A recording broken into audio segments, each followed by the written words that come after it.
مجھے تو کراچی میں ہی پتہ چل گیا تھا میں نے گرفتار ہونا ہے. ہاں مجھے ایئرپورٹ پر ہی کراچی پتہ چل گیا تھا.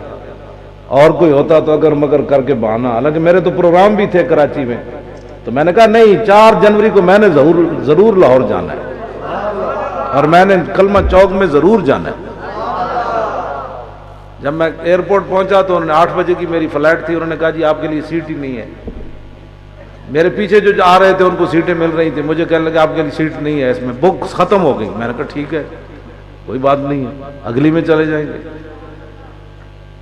پھر میں 11 بجے کی میں باہر نکلا، میں نے ساتھی پھر لبیک کہنے لگ گئے اور پورا ایئرپورٹ پھر ہل گیا. بھائی یہ کیا بن گیا بھائی؟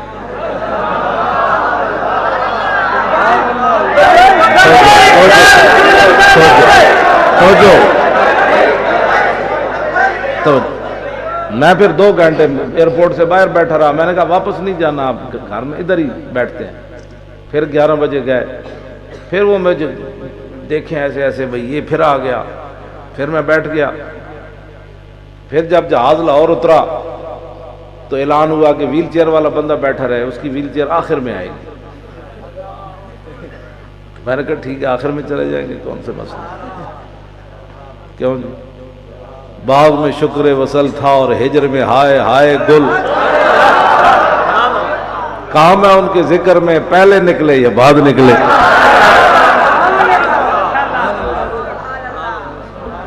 میں بیٹھا رہا 15 منٹ گزر گئے، جہاز خالی ہو گیا. ایک PIA کا ملازم میرے قریب سے گزرا. میں نے کہا کیا مسئلہ ہے بھائی، آپ ویل چیئر نہیں لا رہے؟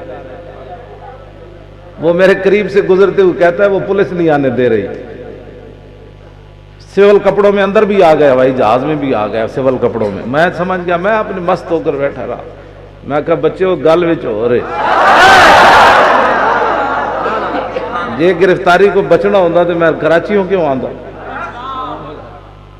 اندر آ گئے، یہ ہمارے ساتھ بچے تھے. میں نے کہتے جی وہ آ نہیں رہی بھائی. میں نے کہا آ جائے گی ویل چیئر، تو آپ کتنی دیر بٹھائیں گے. ویل چیئر آ گئی تو ادھر بھی جناب وہ ٹینشن آ گئے سارے، جناب گھیرا ڈال لیا. بلکہ ان کو ویل چیئر بھی ان سے لے لی، انہوں نے خود پکڑ لی، پولیس والے چلانے لگ پڑے. تو میں نے کہا کوئی بات نہیں، میں نے کہا مجھے ایسی، میں نے کہا جیسے میں دیکھ ہی نہیں رہا بھائی میری کون ویل چیئر چلا رہا ہے، میرے دائیں بائیں کون چل رہے. وہ پریشان تھے بھائی یہ خوف زدہ بھی نہیں ہوا، ایسے بھی نہیں ہوا، ایسے بھی نہیں ہوا. میں کہا پترو گل وچ ہو.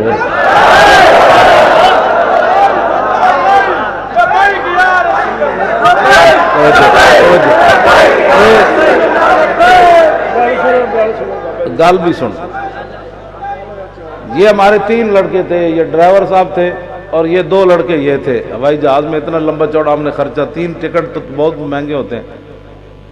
تو یہ 2 لڑکے چوچے سے دونوں یہ تھے. اور جناب باہر نکلے تو ڈرائیور کھڑا تھا، اس نے میری ویل چیئر کو آگے سے پکڑتے ہوئے لبیک کا جب نعرہ لگایا نا، ان دونوں نے دیا جواب. تو اس کا اکیلی آواز اتنی تھی کہ پورا ایئرپورٹ ہل گیا. 3 بندوں کے لبیک سے پورا ایئرپورٹ دفتروں سے باہر آ گیا. یہ کیا ہو گیا؟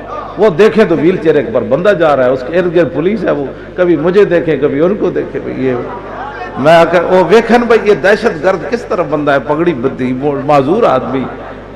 انہوں کی پریشانی ہے نا، سورے جناب سورے وہاں پہنچے ہوئے جناب. میں کہا بے شرمو، قیامت والے دن تمہارا یہی جرم کافی ہوگا کہ ایک حضور کی عزت کے لیے آ رہا تھا اور دوسرے گستاخوں کی حمایت میں اسے پکڑنے کے لیے آ رہے تھے. یہ نامہ اعمال میں تلے گی نا، یہ ویل چیئر بھی تلے گی. کیوں جناب؟ ہاں جی. تو پھر اس دن پتہ چلے گا، وہ تم بندوقوں سمیت تلو گے، بوٹوں سمیت، تو پھر اس دن پتہ چلے گا تم نے کتنے بڑے بڑے گناہ کمائے. وہاں تو چھپکلی دور سے بیٹھ کر جناب ابراہیم کے لیے، وہ تو میلوں بیٹھ کر جناب ابراہیم کو آگ کو اس نے پھونک ماری تو اللہ نے اس کی نسلوں کو سزا دے دی. وہ تو ابراہیم کے لیے آگ تھی، ان کی گستاخی کے لیے جلائی جا رہی تھی. تو بتاؤ ایک گستاخ کی بتیاں جلنے لگیں اور تم اس کی حمایت میں کھڑے ہو گئے. ہوتے کہاں خلیل و بنا کعبہ و منا، لولاک والے صاحبی سب تیرے گھر کی ہے.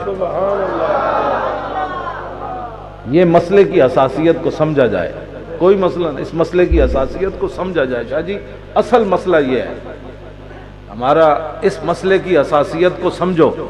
یہ جو آئے بیٹھے ہو نا تم ایسے بس سن کر نعرے لگا کر چلے جاؤ، اس مسئلے کی حساسیت کو سمجھو، یہ کتنا نازک مسئلہ ہے۔ ہاں جی، کتنا نازک مسئلہ ہے، اس مسئلے کی حساسیت کو لوگوں کو پتہ ہی نہیں ہے، اس مسئلے کو سیاسی بنایا جا رہا ہے اور بین الاقوامی سطح پر اس کو سیاسی بنایا جا رہا ہے۔